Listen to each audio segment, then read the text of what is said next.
Hello guys, welcome back to my YouTube channel yes chem study a way of success. मैं हूं आपका educator Shivam Mishra. आपका स्वागत करते हैं आपके अपने YouTube channel yes chem study पर। और यहां पे क्लास क्लास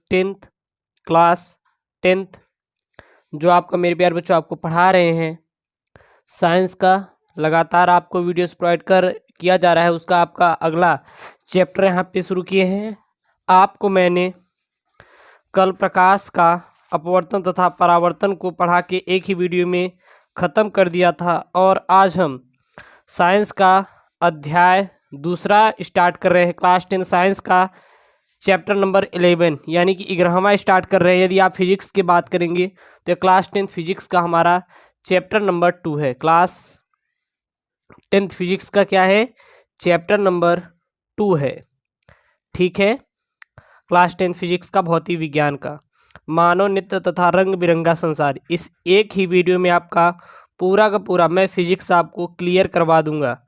तो आपको किसी बात का बिल्कुल टेंशन नहीं लेना है, बस आपको अच्छे से अपनी पढ़ाई को जारी रखना है और इतना अच्छे से पढ़िए कि आपको बोर्ड में कोई दिक्कत ना आए। सबसे पहले हम लोग जानते हैं मानव नेत्र यानी कि जो मनुष्य की आँख होती है। तो मानव शरीर में नेत्र एक महत्वपूर्ण अंग है। नेत्र प्रकाश का उपयोग करके हमें हमारे चारों ओर की वस्तुओं को देखने में समर्थ बनाता है।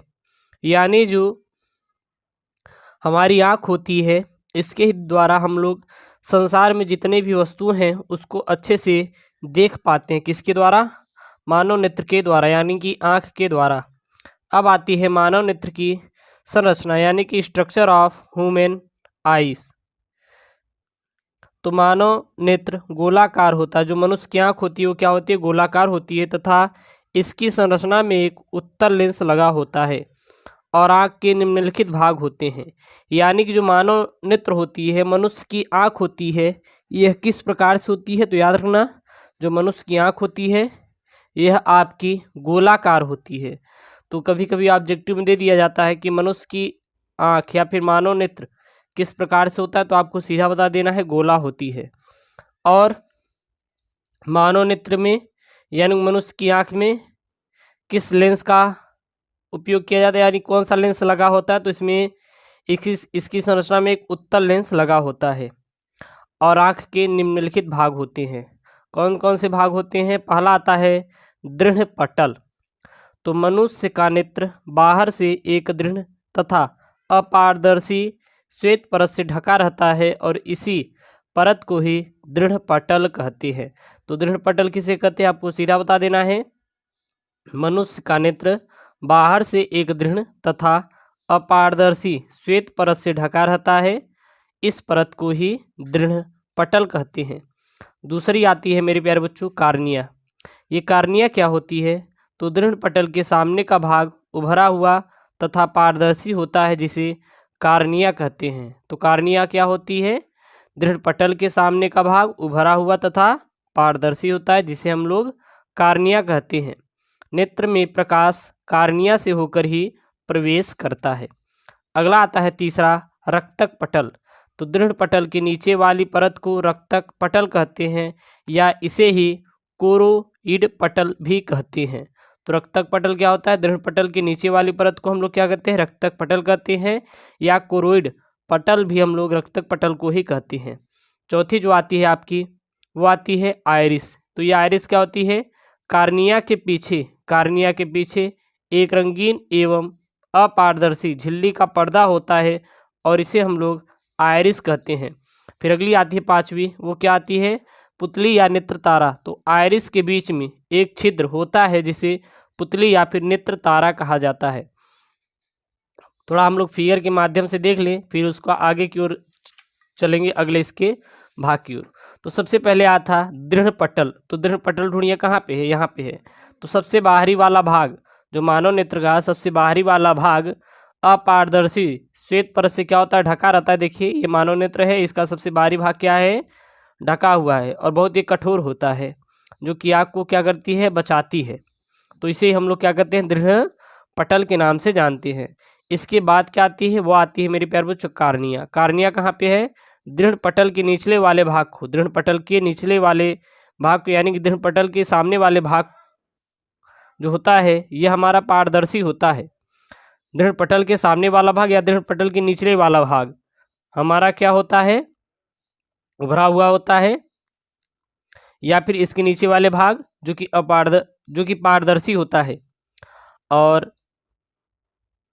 यहीं से हमारी क्या होती है, यहीं से हमारी क्या होकर जाती है, प्रकाश होकर जाती है, उसे हम लोग कार्निया कहते हैं।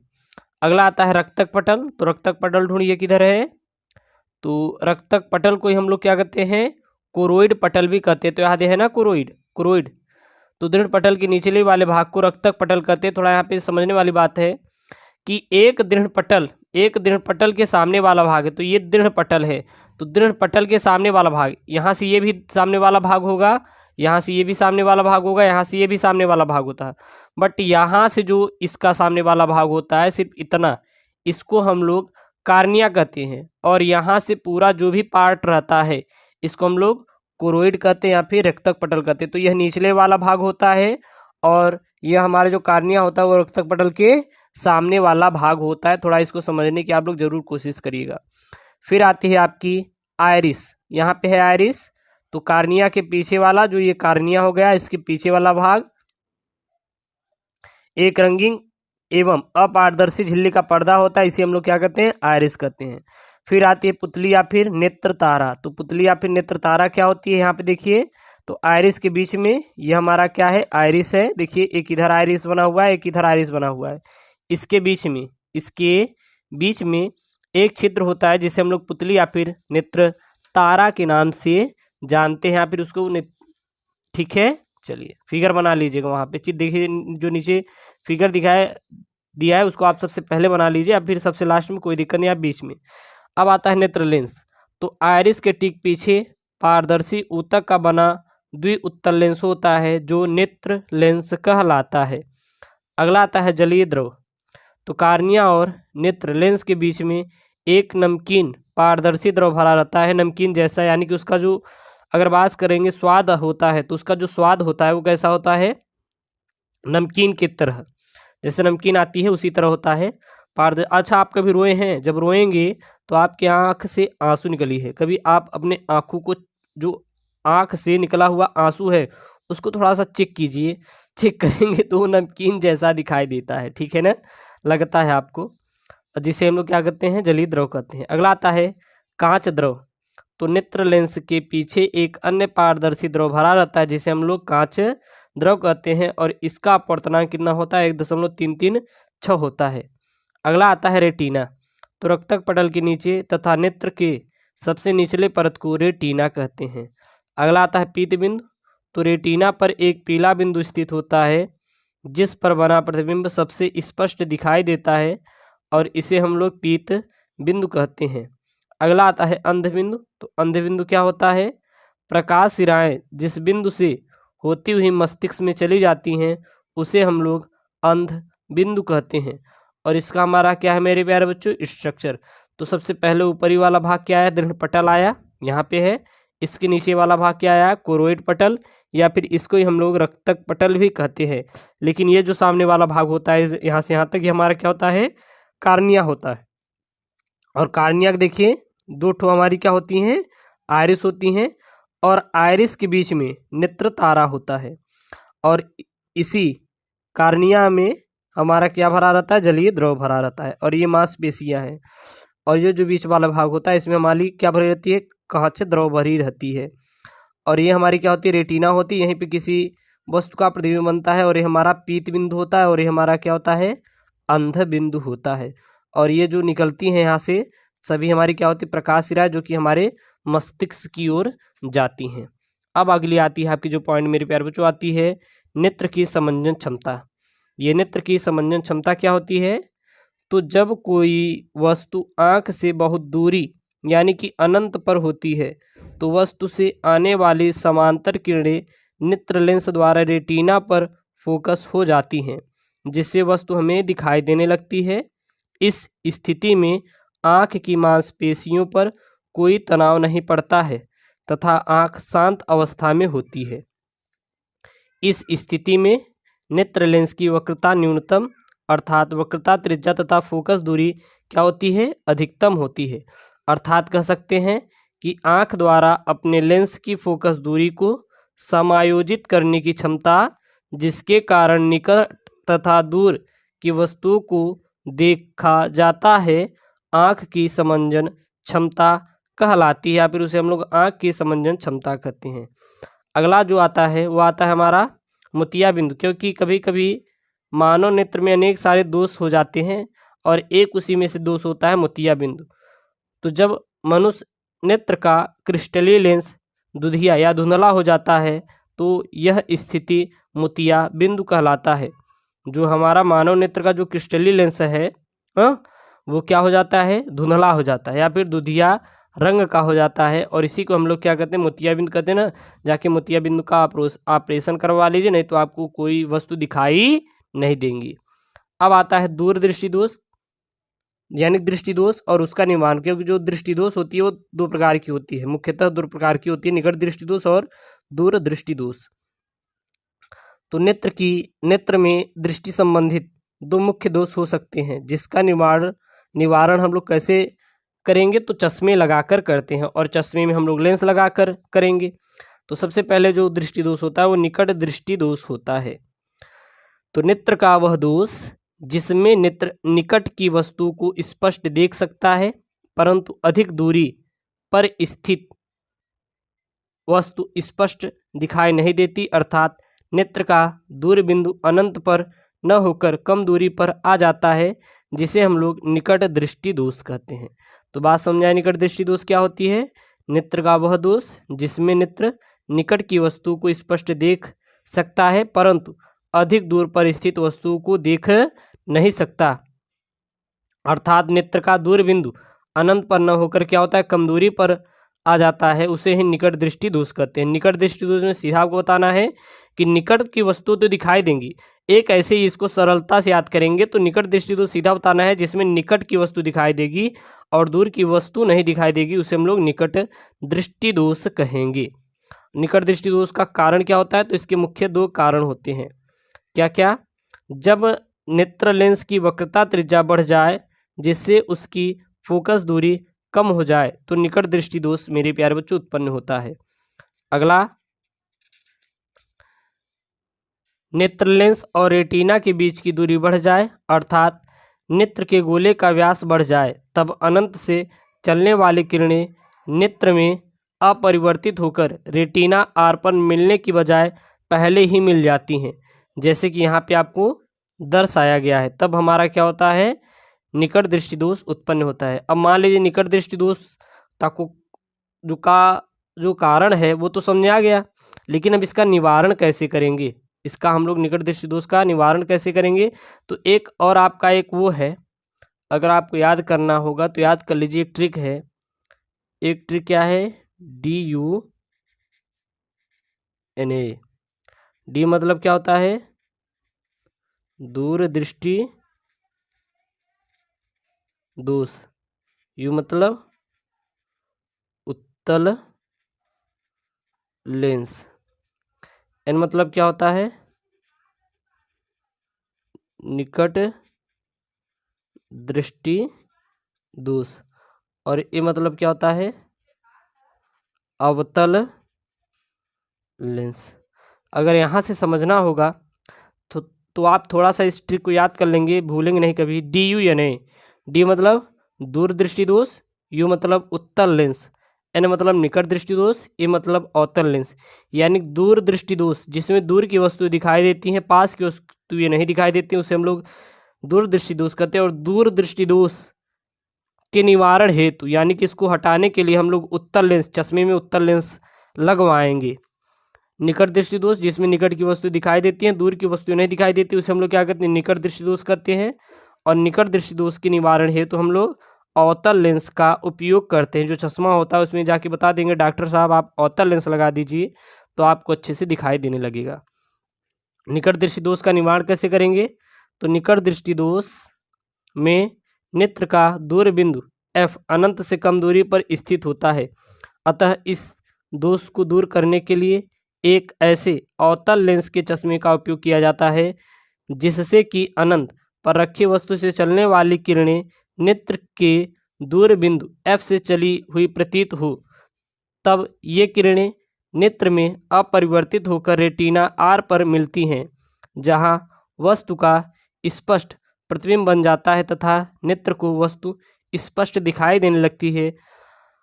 तो इसके द्वारा ही हम लोग क्या करते हैं, निकट दृष्टि दोष का निवारण करते हैं। अब आता है आप लोग का दूर दृष्टि दोष। तो दूर दृष्टि दोष क्या होता है यह? तो नेत्र का वह दोष जिसमें नेत्र दूर की वस्तु को स्पष्ट देख सकता है परंतु पास की वस्तु स्पष्ट रूप से नहीं देख सकता या फिर नहीं दिखाई देती, अर्थात नेत्र का निकट बिंदु स्पष्ट दृष्टि की न्यूनतम दूरी से दूर हो जाता है, उसे हम लोग दूर दृष्टि दोष कहते हैं। दूर दृष्टि दोष का कारण क्या होता है? इसके दो प्रमुख हमारे मुख्य कारण होते हैं। पहला क्या है? जब नेत्र लेंस की वक्रता त्रिज्या कम हो जिससे कि उसकी फोकस दूरी बढ़ जाए, और दूसरा जब नेत्र लेंस तथा रेटिना के बीच की दूरी कम हो जाए अर्थात नेत्र गोले का व्यास कम हो जाए, तो वहाँ पे दूरदृष्टि दोष का हमारा कारण होता है और वहाँ पे दूरदृष्टि दोष उत्पन्न होता है किसी व्यक्ति की आंखों में। अब आता है दूरदृष्टि दोष का निवारण कैसे करेंगे? तो इसके निवारण हेतु उत्तल लेंस के चश्मे का प्रयोग करते हैं जिससे नेत्र को समीप स्थित वस्तु स्पष्ट दिखाई देने लगे। इस प्रकार दूरदृष्टि दोष का क्या होता है? निवारण हो जाता है। अब आती है जरा दूरदृष्टिता। तो ये जरा दूरदृष्टिता क्या होती है? नेत्र का वह दोष जिसमें व्यक्ति को निकट दृष्टि दोष तथा दूरदृष्टि दोष दोनों होते हैं। इस दोष को जरा दूरदृष्टिता कहते हैं। इसका कारण क्या होता है? इसका कारण व्यक्ति की आयु के बढ़ने के कारण मांसपेशियों का दुर्बल हो जाना ही जरा दूरदृष्टिता का क्या होता है? कारण होता है। अब आता है जरा दूरदृष्टिता का निवारण कैसे करेंगे? तो इस दृष्टिदोष के निवारण के लिए द्विफोकसी लेंस के चश्मे का उपयोग किया जाता है। अब आता है आपका प्रिज्म। तो यह प्रिज्म क्या है? तो प्रिज्म एक ऐसा समांग पारदर्शी माध्यम जैसे कि कांच जो किसी कोण पर झुके हुए दो समतल पृष्ठों से घिरा होता है। इन पृष्ठों के अपवर्तक पृष्ठ तथा इनके बीच कोण को अपवर्तक कोण कहते हैं। अब आता है अपवर्तक पृष्ठों के अभिलंबवत किसी तल पर या किसी तल द्वारा काटे गए परिच्छेद का हमारा प्रिज्म का मुख्य परिच्छेद कहते हैं। परिभाषा क्या है मुख्य परिच्छेद का? अपवर्तक पृष्ठों के अभिलंबवत किसी तल द्वारा काटे गए परिच्छेद को प्रिज्म का मुख्य परिच्छेद कहते हैं। यहाँ पे इसका हमारा क्या है? प्रिज्म है, यह हमारे अपवर्तक पृष्ठ है और ये हमारा अपवर्तक कोण है और ये हमारे दोनों अपवर्तक पृष्ठ है और ये हमारा क्या है? प्रिज्म का आधार है। अपवर्तक पृष्ठों के बीच के कोण को प्रिज्म कोण कहते हैं। जो अपवर्तक पृष्ठों के बीच जो बना कोण होता है उसे हम लोग क्या कहते हैं? प्रिज्म कोण कहते हैं। अब आता है प्रिज्म द्वारा प्रकाश का अपवर्तन किस प्रकार से होता है? तो यहाँ पे फिगर बना हुआ है। यहाँ से प्रकाश की किरण चली, फिर जब प्रकाश एक माध्यम से दूसरे माध्यम पे प्रवेश करती है तो अपने मार्ग से क्या हो जाती है? विचलित हो जाती है। विचलित होकर देखिए यहाँ पे आई, फिर विचलित हो गई। तो अर्थात कह सकते हैं माना ए बी सी कांच के एक प्रिज्म का मुख्य परिच्छेद है। कोण BAC, कोण BA और C अपवर्तक कोण है। कोण BAC यानी कि ये जो कोण है हमारा क्या है? अपवर्तक कोण है। माना कि आपतित किरण PQ, माना कि आपतित किरण PQ प्रिज्म एक के पृष्ठ AB के बिंदु Q पर गिरती है। जो हमारा यहाँ पे हमारा एक आपतित किरण है वो क्या है? PQ, और AB पृष्ठ के कहाँ पे गिर रही है? Q बिंदु पर गिर रही है। और अपवर्तन के पश्चात Q पर खींचे गए अभिलंब की ओर झुककर, देखिए ये यहाँ पे एक अभिलंब खींचा हुआ है और इसकी ओर झुकी कि नहीं, ये इसको सीधा जाना चाहता लेकिन इसकी ओर क्या हो गई? झुक गई। झुककर QR के दिशा में चली जाती है। किरण QR पृष्ठ AC पर अपवर्तन पश्चात R पर खींचे गए अभिलंब से दूर हटकर RS दिशा में बाहर निकल जाती है, यानी कि हमारी देखिए क्यू से खींचे गए अभिलंब की ओर झुककर आर पर पड़ती है, फिर आर के अभिलंब की ओर खींची गई, जो हमारी यहाँ पे अभिलंब खींची गई उससे दूर हटकर चली जाती है। आपतित किरण PQ को आगे तथा निर्गत किरण RS को पीछे। देखिए PQ को क्या बढ़ाएंगे, आगे की ओर बढ़ाएंगे, और RS को किधर बढ़ाएंगे, पीछे की ओर। बढ़ाने पर वे एक दूसरे के बिंदु D पर काटती हैं, और इन्हीं दो किरणों के बीच बना कोण हमारा क्या कहलाता है, विचलन कोण कहलाता है, और विचलन कोण को डेल्टा से दिखाते हैं। जैसे जैसे आपतन कोण का मान घटता जाता है तथा एक विशेष आपतन कोण के लिए विचलन कोण क्या हो जाता है, न्यूनतम हो जाता है। इस न्यूनतम विचलन कोण को ही हम लोग क्या कहते हैं, प्रिज्म का हमारा अल्पतम विचलन कोण यानी कि डेल्टा M कहलाता है, या फिर उसे हम लोग डेल्टा M कहते हैं। यदि किसी प्रिज्म का कोण A तथा किसी विशेष रंग की किरण के लिए अल्पतम विचलन कोण डेल्टा M हो, तो प्रकाश के किसी विशेष रंग के लिए प्रिज्म के पदार्थ का अपवर्तनांक क्या होगा, n बराबर sine A plus delta M by 2 upon sine A by 2 हो जाएगा। अब आपका आता है प्रिज्म द्वारा सूर्य के श्वेत प्रकाश का वर्ण विक्षेपण अथवा परिक्षेपण। तो सूर्य के श्वेत प्रकाश के अपने अवयव रंगों में विभक्त होने की क्रिया को प्रकाश का वर्ण विक्षेपण या फिर परिक्षेपण कहते हैं। जब हम लोग श्वेत प्रकाश को किसी प्रिज्म पर डालते हैं और प्रिज्म के सामने एक पर्दा लगा देते हैं, तो यह हमारा श्वेत प्रकाश 7 रंगों में विभक्त हो जाता है, जिसे हम लोग विभजोर कहते हैं, या फिर इसे याद करने के लिए बैनी या पिनाला कहते हैं। देखिए जैसे लाल, नारंगी, पीला, हरा, नीला, जामुनी, बैगनी, यानी कि बैनी, आह, पिनाला। बैनी मतलब ब मतलब बैगनी, नी मतलब नीला, आ मतलब आसमानी, आ मतलब आह, ह मतलब क्या होता है, हरा। बैनी आह, पी नाला, पी मतलब पीला, ना मतलब नारंगी, ला मतलब लाल हो जाएगा। जब सूर्य के श्वेत प्रकाश को प्रिज्म से गुजारा जाता है, तो प्रिज्म के दूसरी ओर रखे सफेद पर्दे पर प्रकाश की एक पट्टी बन जाती है। इस पट्टी का एक सिरा लाल तथा दूसरा सिरा बैगनी होता है, तथा इसके बीच में असंख्य रंग अविरता से फैले रहते हैं। इन सभी रंगों के लिए हमारे पास नाम नहीं है, परंतु कुछ मुख्य रंग क्रमानुसार हैं, जैसे कि बैगनी, जामुनी, नीला, हरा, पीला, नारंगी व लाल। इस क्रम को अंग्रेजी में विबजोर द्वारा याद रखा जाता है। Violet, blue, yellow, orange, red, इस प्रकार आप लोग याद कर सकते हैं उसको, ठीक है। इससे यह पता चलता है कि जब सूर्य के श्वेत प्रकाश की किरण प्रिज्म से गुजरती है, तो श्वेत प्रकाश में विद्यमान विभिन्न रंगों की किरणों में प्रिज्म द्वारा उत्पन्न विचलन भिन्न भिन्न होता है। लाल रंग के प्रकाश की किरण में विचलन सबसे कम तथा बैगनी रंग के प्रकाश की किरण में विचलन सबसे अधिक होता है। इसका कारण भिन्न भिन्न रंगों के लिए कांच के प्रिज्म का अपवर्तनांक क्या होता है, आपका भिन्न भिन्न होता है। कांच के प्रिज्म का अपवर्तनांक लाल रंग के प्रकाश के लिए सबसे कम तथा बैगनी रंग के प्रकाश के लिए क्या होता है, सबसे अधिक होता है। लाल रंग के प्रकाश की तरंगदैर्ध्य सबसे अधिक तथा आवृत्ति सबसे क्या होती है, कम होती है। बैगनी रंग के प्रकाश की तरंगदैर्ध्य सबसे कम तथा आवृत्ति सबसे क्या होती है, अधिक होती है।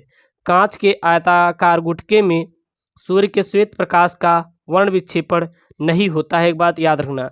इसका कारण यह है कि आयताकार गुटके में या गुटके में से गुजरने वाले प्रकाश किरण में विचलन नहीं होता है, क्योंकि प्रिज्म पर आपतित किरण व निर्गत किरण परस्पर क्या होती है, एक दूसरे के समांतर होती है। अब आपकी जो आती है वो आती है मेरे प्यारे बच्चों, प्रिज्म द्वारा प्रकाश की वर्ण विक्षेपण का कारण, यानी कि प्रिज्म द्वारा प्रकाश की वर्ण विक्षेपण का क्या कारण है। तो वर्ण विक्षेपण का कारण किसी पदार्थिक माध्यम में भिन्न भिन्न रंगों में या रंगों के प्रकाश की चाल का भिन्न भिन्न होना है, क्योंकि कांच का अपवर्तनांक बैगनी रंग के प्रकाश के लिए सबसे अधिक तथा लाल रंग के प्रकाश के लिए सबसे कम होता है।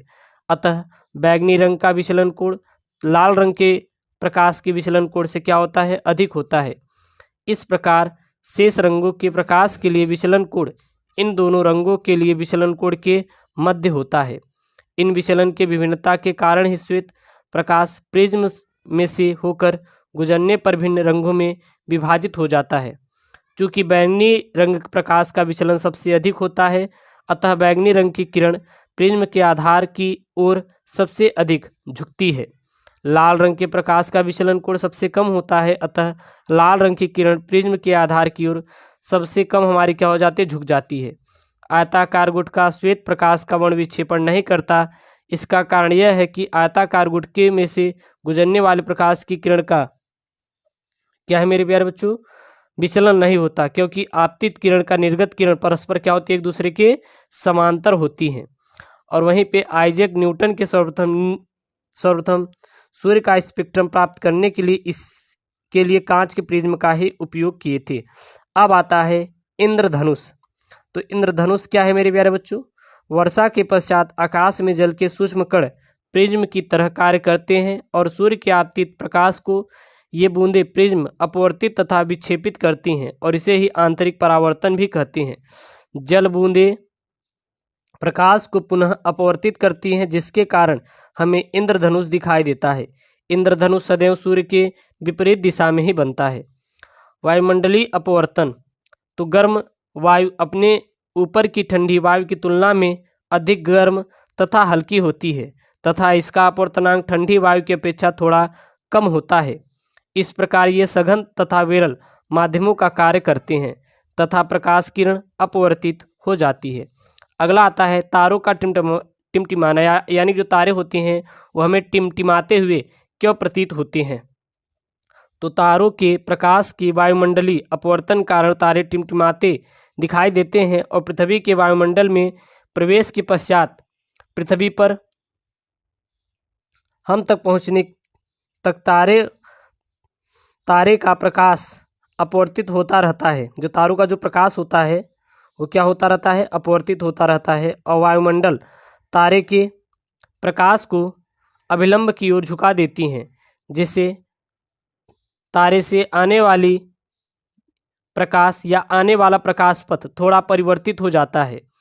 इससे प्रकाश की मात्रा कम या ज़्यादा होती रहती है तथा हमें तारे टिमटिमाते हुए क्या होते हैं, प्रतीत होते हैं। अब अगला आपका जो हेडिंग आता है वो आता है अग्रिम सूर्योदय तथा विलंबित सूर्यास्त का होना।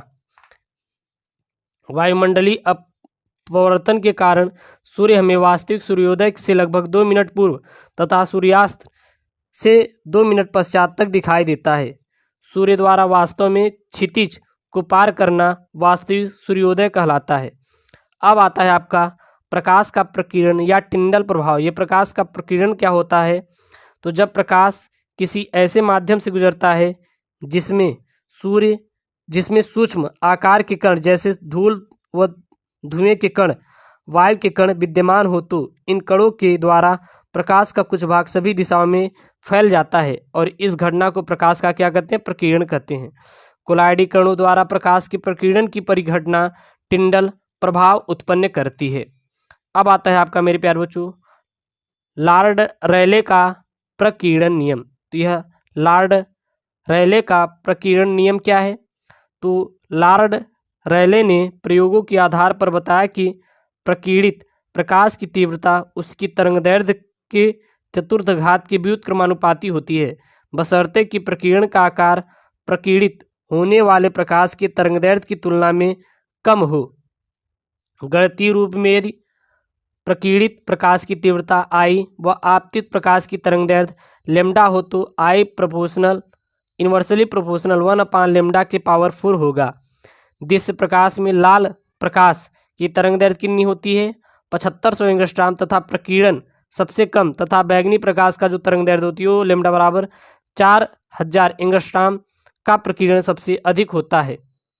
अब आती है प्रकाश के प्रकीर्णन पर आधारित कुछ दृश्य प्राकृतिक परिघटनाएं। तो अगला है आकाश का रंग नीला क्यों दिखाई देता है, यानी कि जो आकाश का रंग है वो नीला क्यों आखिरकार, कभी कभी ये बोर्ड एग्जाम में आपका बन जाता है सवाल।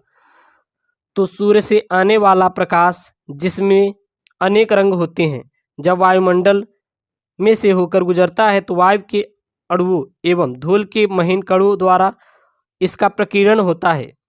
बैंगनी व नीले रंग के प्रकाश का प्रकीर्णन लाल रंग के प्रकाश की अपेक्षा 16 गुना अधिक होता है। अतः नीला तथा बैंगनी प्रकाश चारों ओर बिखर जाता है और यह बिखरा हुआ प्रकाश जब हमारी आँखों पर पहुँचता है तब हमें आकाश नीला दिखाई देने लगता है।